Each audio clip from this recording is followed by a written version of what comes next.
نصیرآباد دھان کے نرخ میں کمی کے خلاف پی ٹی آئی کا 4 کلومیٹر طویل احتجاجی مارچ، نرخ 5,000 روپے فی من مقرر کرنے کا مطالبہ۔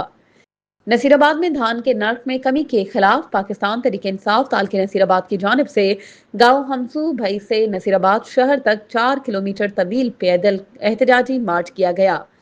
مارچ کی قیادت گلزار احمد شیخ، بشیر کلہوڑو اور عبدالرحمان کلہوڑو نے کی۔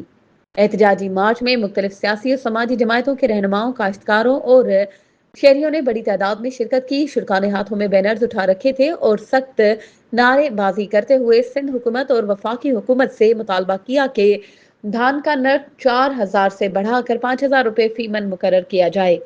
اس موقع پر رہنماؤں نے میڈیا سے گفتگو کرتے ہوئے کہا کہ دھان کا موجودہ نرخ کسانوں کے ساتھ سراسر ناانصافی ہے، جس کے باعث صوبے کے زرعی معیشت شدید متاثر ہو رہی ہے۔ اگر حکومت نے فی الفور منصفانہ نرخ مقرر نہ کیے تو احتجاج کا دائرہ مزید وسیع کیا جائے گا۔ مزید خبروں اور اپڈیٹس کے لیے ہمارے چینل کو سبسکرائب کریں اور بیل آئیکن کو پریس کرنا نہ بھولیں۔